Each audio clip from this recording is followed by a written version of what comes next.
I'm going to call Holly Walker. Yeah. Mr Chair, as I rise to speak today, I have not had a drink for 30 days.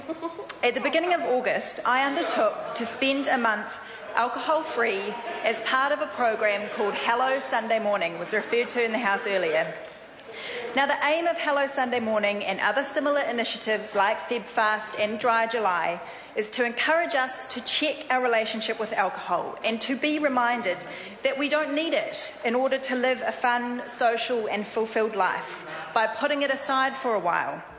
And such movements are a direct challenge to the unhealthy drinking culture that we undoubtedly have in New Zealand. And I believe they are the kinds of initiatives that, with great leadership from our role models and our young leaders, to help change that culture.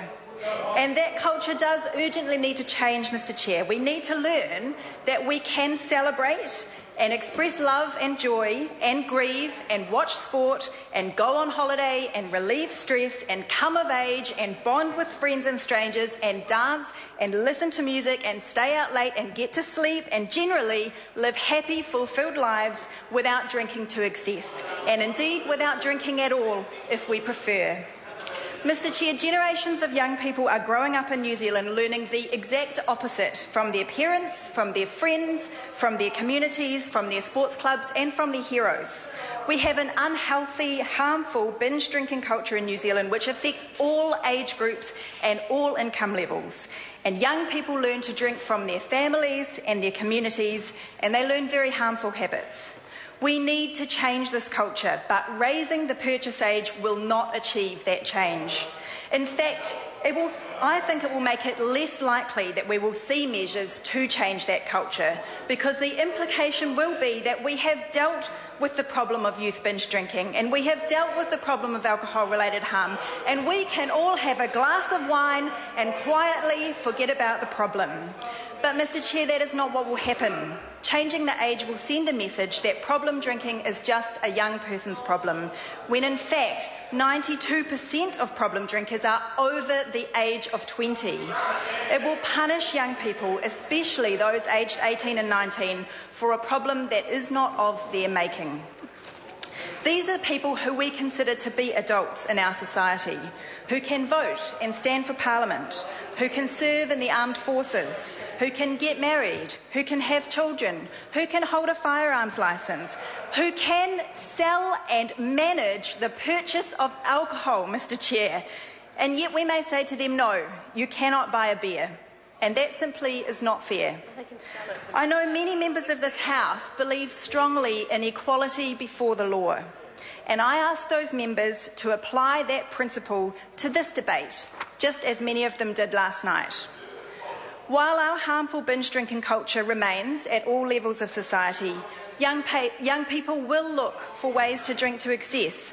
And we tell them all the time in our glorification of alcohol that that is what they need to do to have a good time. And raising the age will inevitably see greater supply to minors and people who cannot legally purchase alcohol by themselves.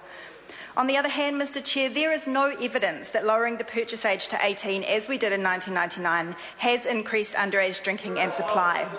In 1997, ALAC's annual alcohol monitor survey showed that 80% of 14 to 18-year-olds identified themselves as drinkers.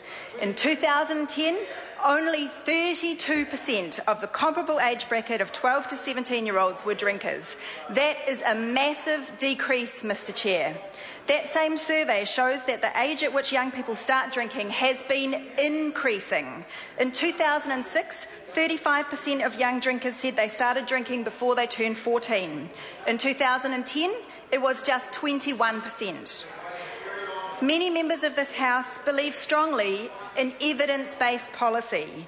We should listen to the evidence that the majority of problem drinkers are over 20 and that youth drinking has not been increasing since the purchase age was lowered, and focus on measures that can change the culture of harmful drinking in New Zealand rather than simply be seen to do so. Mr Chair, I want to turn now to the so-called compromise option that is on the table in this debate, the split purchase age of 18 on licence and 20 off licence. And on first glance, this might seem like a sensible compromise, but in fact, I believe it will only create further harms that affect not only 18 and 19-year-old drinkers, but also the rest of us. Honi Harawira.